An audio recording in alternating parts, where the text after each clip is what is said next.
Hello there. Hello, Marion and A Giggles and Evelyn. Those were the first three names up today. Welcome all. I'm Gildart, and this is Fireside Reading, where every day I sit in front of the fire and I read to anyone who'd like to join us. We have a great group of people who join us most days, and we are currently reading The Woman in White. We have, by my calculation, 4 or 5 more days reading. Then we're going to take a little break for maybe 10 days, but I'll let you know specifically what that's going to be. And then we're going to come back with Don Quixote, and I can't wait to get into that. And that's going to be our long summer read. I don't know how long it's going to take us, but it's going to be fun, and I do hope you can join me for that. All right, I can't wait to find out what happens. If we remember, he has gone to Count Fosco's house. Count Fosco, he's deduced, is a member of an Italian secret organization, and he's fleeing. Fosco is fleeing, and we've worked out that if you go there and confront him, it might, he might be able to save Sophie's name. Let's find out. Welcome to a fireside reading of The Woman in White by Wilkie Collins, reading 71, 7. There was no lamp in the hall, but by the dim light of the kitchen candle, which the girl had brought upstairs with her, I saw an elderly lady steal noiselessly out of a back room on the ground floor. She cast one viperish look at me as I entered the hall, but said nothing, and went slowly upstairs without returning my bow. My familiarity with Marion's journal sufficiently assured me that the elderly lady was Madame Fosco. The servant led me to the room which the Countess had just left. I entered it and found myself face to face with the Count. He was still in his evening dress, except his coat, which he had thrown across a chair. His shirt sleeves were turned up at the wrists, but no higher. A carpet bag was on one side of him and a box on the other. Books, papers, and articles of wearing apparel were scattered about the room. On a table at one side of the door stood the cage, so well known to me by description, which contained his white mice. The canaries and the cockatoo were probably in some other room. He was seated before the box, packing it, when I went in, and rose with some papers in his hand to receive me. His face still betrayed plain traces of the shock that had overwhelmed him at the opera. His fat cheeks hung loose, his cold grey eyes were furtively vigilant, his voice, look, and manner were all sharply suspicious alike, as he advanced a step to meet me, and requested with distant civility that I would take a chair. "You come here on business, sir?" he said. "I am at a loss to know what that business can possibly be." The unconcealed curiosity with which he looked hard in my face while he spoke convinced me that I had passed unnoticed by him at the opera. He had seen Pesca first, and from that moment till he left the theatre he had evidently seen nothing else. My name would necessarily suggest to him that I had not come into his house with other than a hostile purpose towards himself, but he appeared to be utterly ignorant thus far of the real nature of my errand. "I am fortunate in finding you here tonight," I said. "You seem to be on the point of taking a journey. Is your business connected with my journey?" "In some degree." "In what degree?" "Do you know where I am going to?" "No, I only know that you are leaving London." He slipped by me with the quickness of thought, locked the door, and put the key in his pocket. "You and I, Mr. Hartright, are excellently well acquainted with one another by reputation," he said.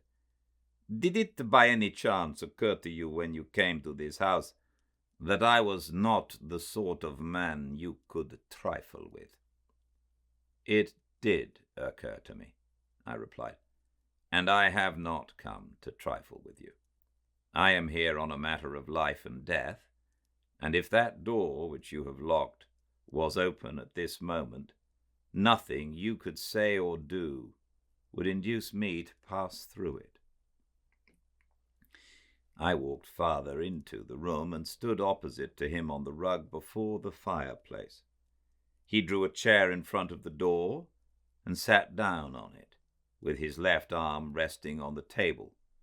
The cage with the white mice was close to him, and the little creatures scampered out of their sleeping place as his heavy arm shook the table and peered at him through the gaps in the smartly painted wires. "On a matter of life and death," he repeated to himself. "Those words are more serious, perhaps, than you think. What do you mean?" "What I say." The perspiration broke out thickly on his broad forehead. His left hand stole over the edge of the table. There was a drawer in it with a lock, and the key was in the lock. His finger and thumb closed over the key, but did not turn it. "So, you know why I am leaving London?" he went on. "Tell me the reason, if you please." He turned the key and unlocked the drawer as he spoke. "I can do better than that," I replied. "I can show you the reason, if you like." "How can you show it?" "You have got your coat off," I said. "Roll up the shirt sleeve on your left arm, and you will see it there." The same livid, leaden change passed over his face which I had seen pass over it at the theatre. The deadly glitter in his eyes shone steady and straight into mine. He said nothing, but his left hand slowly opened the table drawer and softly slipped into it. The harsh grating noise of something heavy that he was moving unseen to me sounded for a moment, then ceased.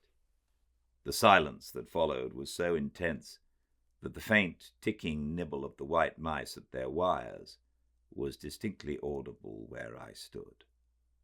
My life hung by a thread, and I knew it. At that final moment I thought with his mind. I felt with his fingers. I was as certain as if I had seen it of what he kept hidden from me in the drawer. "Wait a little," I said. "You have got the door locked. You see I don't move. You see my hands are empty. Wait a little. I have something more to say." "You have said enough," he replied, with a sudden composure so unnatural and so ghastly that it tried my nerves as no outbreak of violence could have tried them. "I want one moment for my own thoughts, if you please. Do you guess what I am thinking about?"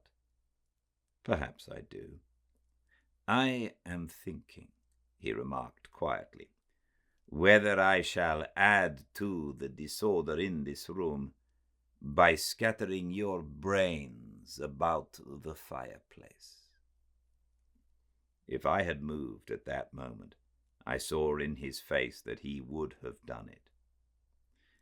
"I advise you to read 2 lines of writing which I have about me," I rejoined, "before you finally decide that question." The proposal appeared to excite his curiosity. He nodded his head. I took Pesca's acknowledgment of the receipt of my letter out of my pocketbook, handed it to him at arm's length, and returned to my former position in front of the fireplace. He read the lines aloud. "Your letter is received. If I don't hear from you before the time you mention, I will break the seal when the clock strikes." Another man in his position would have needed some explanation of those words. The Count felt no such necessity. One reading of the note showed him the precaution that I had taken as plainly as if he had been present at the time when I adopted it. The expression of his face changed on the instant, and his hand came out of the drawer empty. "I don't lock up my drawer, Mr. Hartright," he said, "and I don't say that I may not scatter your brains about the fireplace yet. But I am a just man even to my enemy, and I will acknowledge beforehand that they are cleverer brains than I thought them. Come to the point, sir. You want something of me." "I do, and I mean to have it." "On conditions?" "On no conditions." His hand dropped into the drawer again. "Bah, we are traveling in a circle," he said, "and those clever brains of yours are in danger again. Your tone is deplorably imprudent, sir. Moderate it on the spot. The risk of shooting you on the place where you stand is less to me than the risk of letting you out of this house, except on conditions that I dictate and approve. You have not got my lamented friend to deal with now. You are face to face with Fosco. If the lives of 20 Mr. Hartrights were the stepping stones to my safety, over all those stones I would go, sustained by my sublime indifference, self-balanced by my impenetrable calm. Respect to me if you love your own life. I summon you to answer 3 questions before you open your lips again. Hear them. They are necessary to this interview. Answer them. They are necessary to me." He held up one finger of his right hand. "First question," he said. "You come here possessed of information which may be true or may be false. Where did you get it?" "I decline to tell you." "No matter, I shall find out. If that information is true, mind I say, with the whole force of my resolution, if you are making your market of it here by treachery of your own, or by treachery of some other man, I note that circumstance for future use in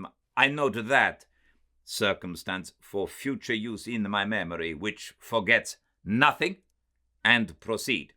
He held up another finger. "Second question.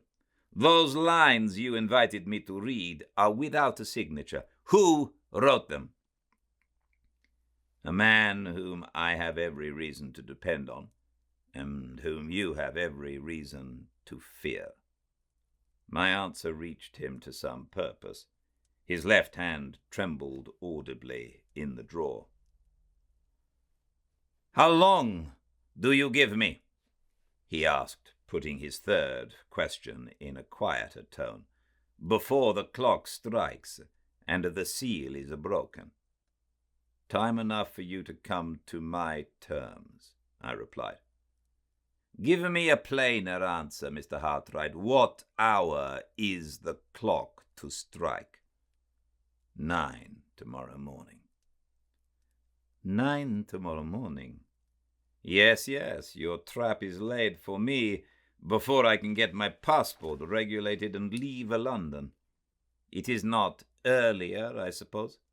We will see about that presently. I can keep you hostage here and bargain with you to send for your letter before I let you go. In the meantime, be so good next as to mention your terms." "You shall hear them. They are simple and soon stated. You know whose interests I represent in coming here." He smiled with the most supreme composure and carelessly waved his right hand. I consent to hazard a guess, he said jeeringly. A lady's interests, of course. My wife's interests. He looked at me with the first honest expression that had crossed his face in my presence, an expression of blank amazement. I could see that I sank in his estimation as a dangerous man from that moment. He shut up the drawer at once, folded his arms over his breast, and listened to me with a smile of satirical attention. You are well enough aware, I went on, of the course which my inquiries have taken for many months past, to know that any attempted denial of plain facts will be quite useless in my presence. You are guilty of an infamous conspiracy, and the gain of a fortune of £10,000 was your motive for it. He said nothing, but his face became overclouded suddenly by a lowering anxiety. Keep your gain, I said. His face lightened again immediately, and his eyes opened on me in wider and wider astonishment. I am not here to disgrace myself by bargaining for money which has passed through your hands, and which has been the price of a vile crime. Gently, Mr. Hartright. Your moral claptraps have an excellent effect in England. Keep them for yourself and your own countrymen, if you please. The £10,000 was a legacy left to my excellent wife by the late Mr. Fairley. Place the affair on those grounds, and I will discuss it, if you like. To a man of my sentiments, however, the subject is deplorably sordid. I prefer to pass it over. I invite you to resume the discussion of your terms. What do you demand? In the first place, I demand a full confession of the conspiracy, written and signed in my presence by yourself. He raised his finger again. 1, he said, checking me off with the steady attention of a practical man. In the second place, I demand a plain proof which does not depend on your personal asseveration of the date of which my wife left Blackwater Park and travelled to London.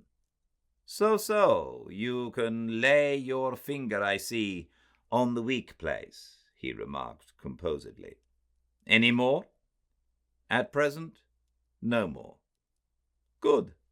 You have mentioned your terms. Now listen to mine.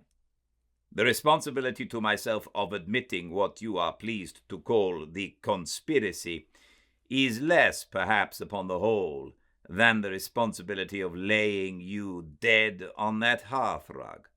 Let us say that I meet your proposal on my own conditions. The statement you demand of me shall be written, and the plain proof shall be produced. You call a letter from my late lamented friend informing me of the day and hour of his wife's arrival in London, written, signed, and dated by himself, a proof, I suppose. I can give you this. I can also send you to the man of whom I hired the carriage to fetch my visitor from the railway on the day when she arrived. His order book may help you to your date, even if his coachman who drove me proves to be of no use. These things I can do, and will do, on conditions. I recite them. First condition. Madame Fosco and I leave this house when and how we please, without interference of any kind on your part. Second condition. You wait here in company with me to see my agent, who is coming at 7 o'clock in the morning to regulate my affairs. You give my agent a written order to the man who has got your sealed letter to resign his possession of it. You wait here till my agent places that letter unopened in my hands, and you then allow me 1 clear half-hour to leave the house, after which you resume your own freedom of action and go where you please. Third condition.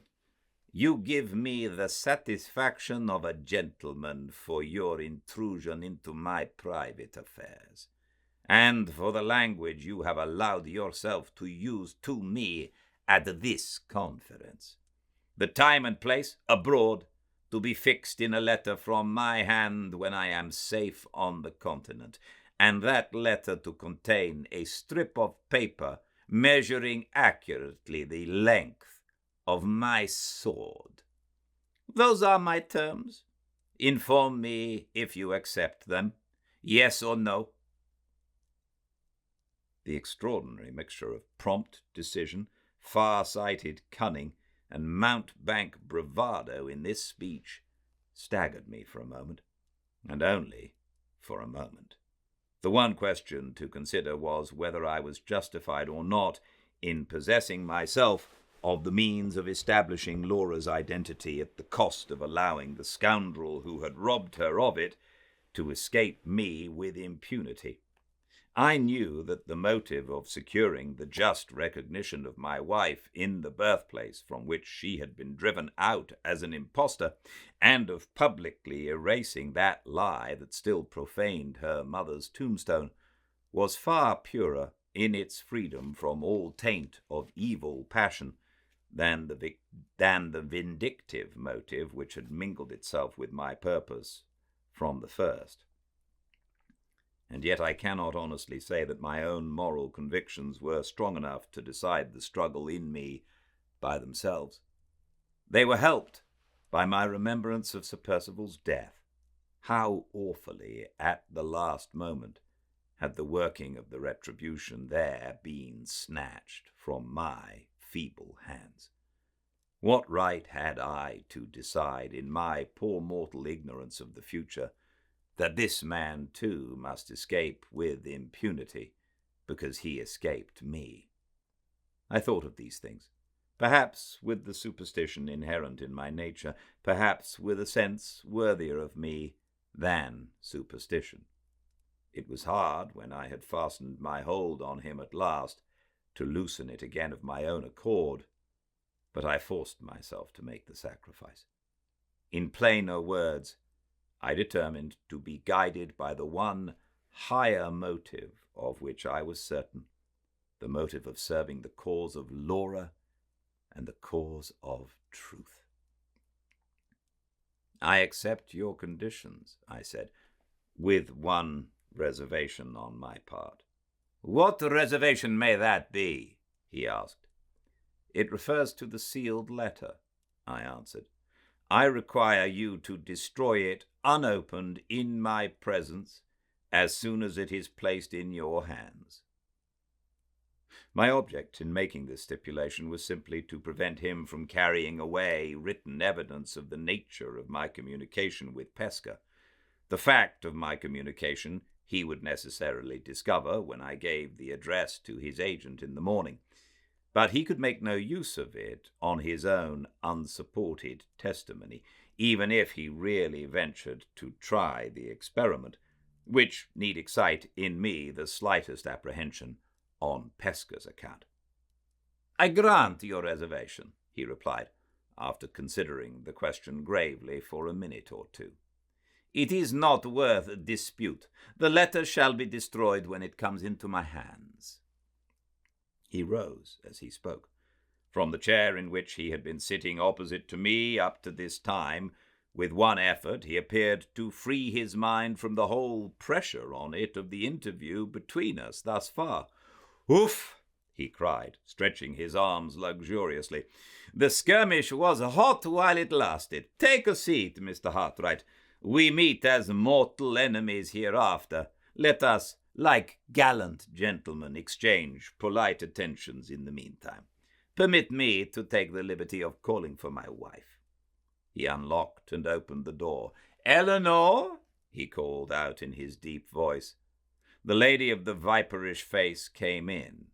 "Madame Fosco, Mr. Hartright," said the Count, introducing us with easy dignity. "My angel," he went on, addressing his wife, "will your labors of packing up allow you time to make me some nice, strong coffee?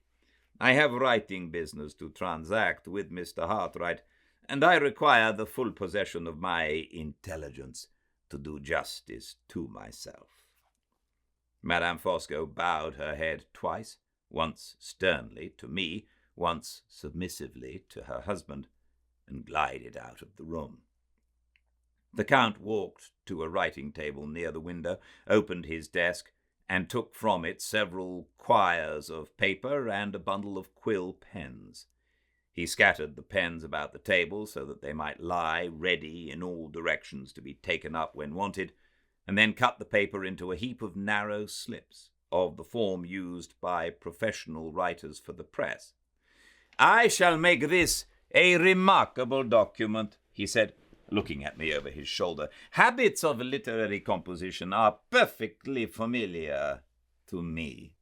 One of the rarest of all the intellectual accomplishments that a man can possess is the grand faculty of arranging his ideas. Immense privilege. I possess it. Do you?" He marched backwards and forwards in the room until the coffee appeared, humming to himself and marking the places at which obstacles occurred in the arrangement of his ideas, by striking his forehead from time to time with the palm of his hand. The enormous audacity with which he seized on the situation in which I placed him, and made it the pedestal on which his vanity mounted for the one cherished purpose of self-display, mastered my astonishment by main force.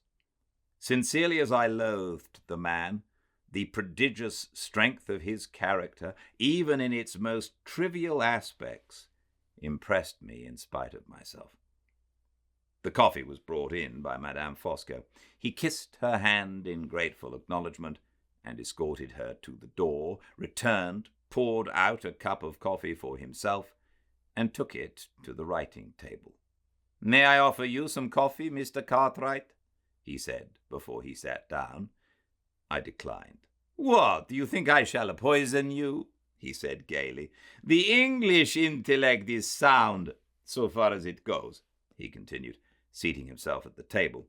"But it has one grave defect. It is always cautious in the wrong place." He dipped his pen in the ink, placed the first slip of paper before him with a thump of his hand on the desk, cleared his throat, and began. He wrote with great noise and rapidity, in so large and bold a hand, and with such wide spaces between the lines, that he reached the bottom of the slip in not more than 2 minutes, certainly from the time when he started at the top. Each slip, as he finished it, was paged and tossed over his shoulder out of his way on the floor. When his first pen was worn out, that went over his shoulder too, and he pounced on a second from the supply scattered about the table. Slip after slip, by dozens, by 50s, by hundreds, flew over his shoulders on either side of him, till he had snowed himself up in paper all round his chair. Hour after hour passed, and there I sat watching. There he sat writing. He never stopped, except to sip his coffee, and when that was exhausted, to smack his forehead from time to time. 1 o'clock struck, 2, 3, 4, and still the slips flew about all round him. Still the untiring pen scraped its way ceaselessly from top to bottom of the page. Still the white chaos of paper rose higher and higher all round his chair. At 4 o'clock, I heard a sudden splutter of the pen, indicating of the flourish with which he signed his name. "Bravo!" he cried, springing to his feet with the activity of a young man, and looking me straight in the face with a smile of superb triumph. "Done, Mr. Hartwright," he announced, with a self-renovating thump of his fist on his broad breast. "Done to my own profound satisfaction, to your profound astonishment, when you read what I have written. The subject is exhausted. The man, Fosco, is not. I proceed to the arrangement of my slips, to the revision of my slips, to the reading of my slips, addressed emphatically to your private ear. 4 o'clock has just struck. Good. Arrangement, revision, reading from 4 to 5, short snooze of restoration for myself from 5 to 6, final preparations from 6 to 7, affair of agent and sealed letter from 7 to 8, at 8 en route. Behold the programme. He sat down cross-legged on the floor among his papers, strung them together with a bodkin and a piece of string, revised them, wrote all the titles and honours by which he was personally distinguished at the head of the first page, and then read the manuscript to me, with loud theatrical emphasis and profuse theatrical gesticulation. The reader will have an opportunity ere long of forming his own opinion of the document. It will be sufficient to mention here that it answered my purpose. He next wrote me the address of the person from whom he had hired the fly, and handed me Sir Percival's letter. It was dated from Hampshire on the 25th of July, and it announced the journey of Lady Glyde to London on the 26th. Thus, on the very day, the 25th, when the doctor's certificate declared that she had died in St. John's Wood, she was alive by Sir Percival's own showing at Blackwater, and on the day after she was to take a journey. When the proof of that journey was obtained from the flyman, the evidence would be complete. 5:15, said the Count, looking at his watch. Time for my restorative snooze. I personally resemble Napoleon the Great, as you may have remarked, Mr. Hartright.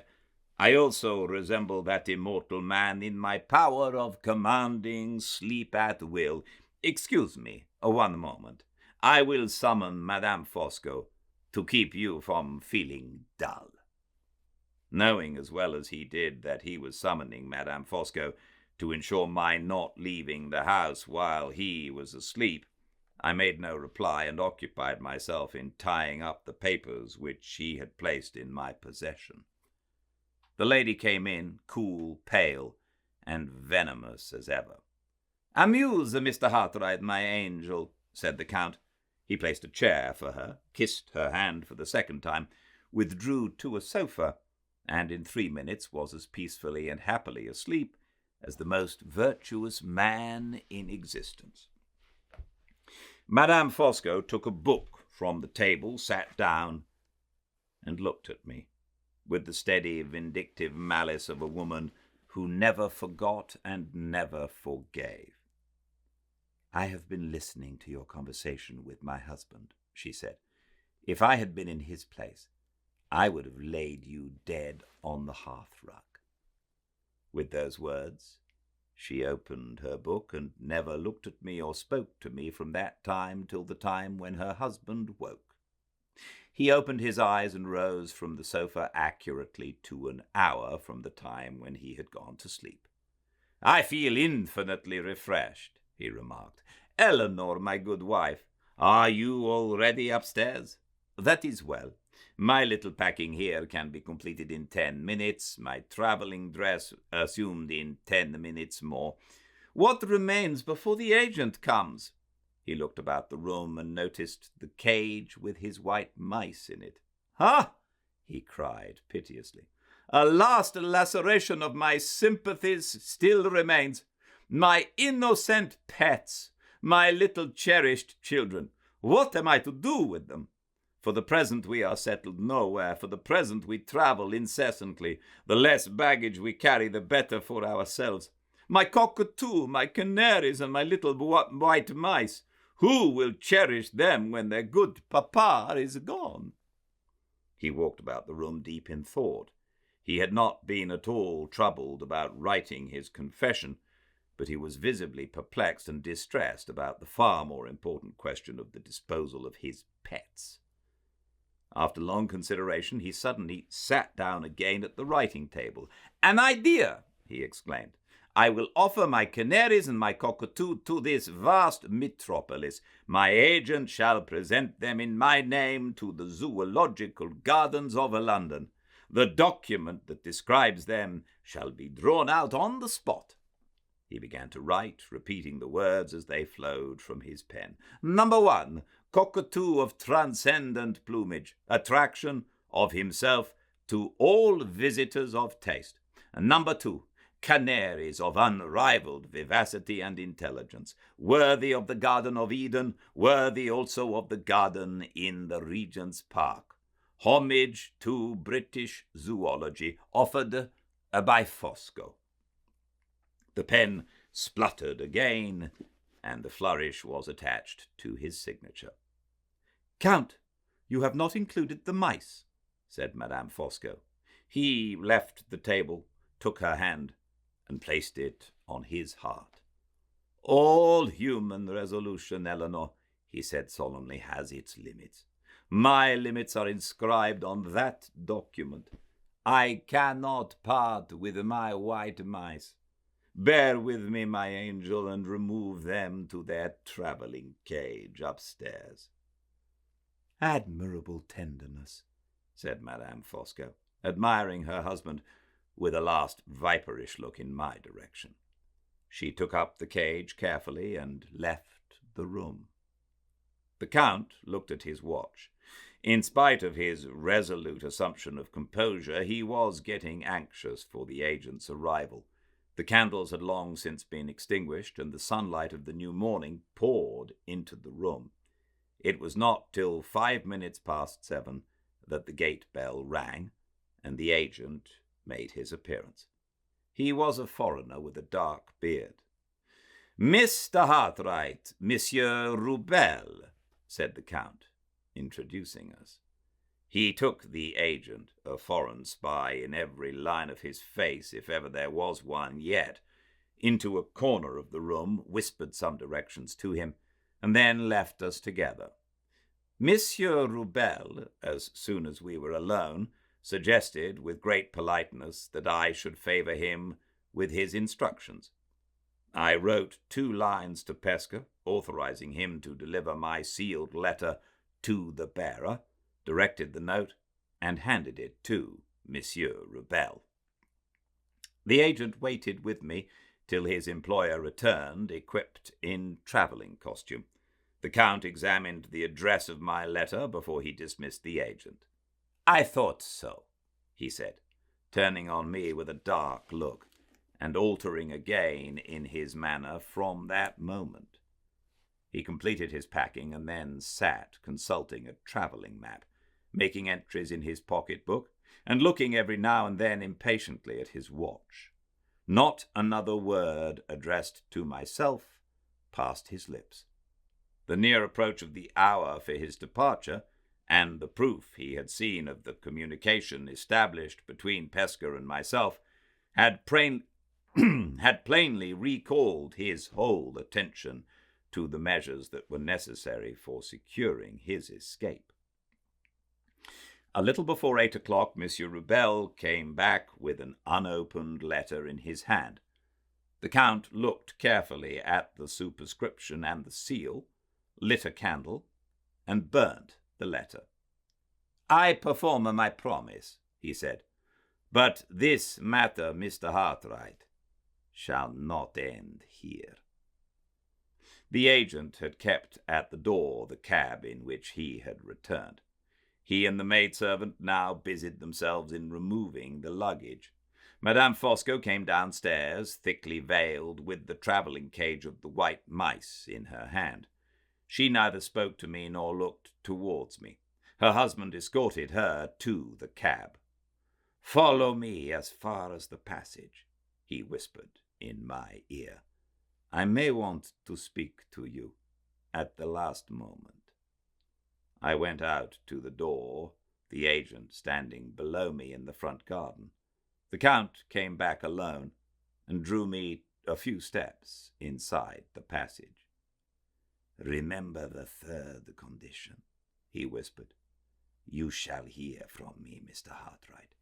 I may claim from you the satisfaction of a gentleman sooner than you think for." He caught my hand before I was aware of him and wrung it hard, then turned to the door, stopped, and came back to me again. "One more word," he said confidentially. "When I last saw Miss Holcombe, she looked thin and ill. I am anxious about that admirable woman. Take care of her, sir. With my hand on my heart, I solemnly implore you, take care of Miss Holcombe." Those were the last words he said to me before he squeezed his huge body into the cab and drove off. The agent and I waited at the door a few moments looking after him. While we were standing together, a second cab appeared from a turning a little way down the road. It followed the direction previously taken by the Count's cab, and as it passed the house and the open garden gate, a person inside looked at us out of the window. The stranger at the opera again, the foreigner with a scar on his left cheek. "You wait here with me, sir, for half an hour more," said Monsieur Rubel. "I do." We returned to the sitting room. I was in no humor to speak to the agent, or to allow him to speak to me. I took out the papers which the Count had placed in my hands, and read the terrible story of the conspiracy told by the man who had planned and perpetrated it.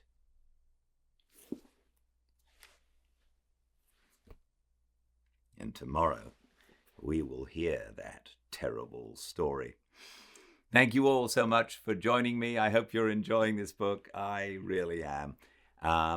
We'll continue, and we have, I think, 4 more days of reading, maybe 3. So I'll see you all tomorrow. Until then, everyone, stay very, very well. Good night.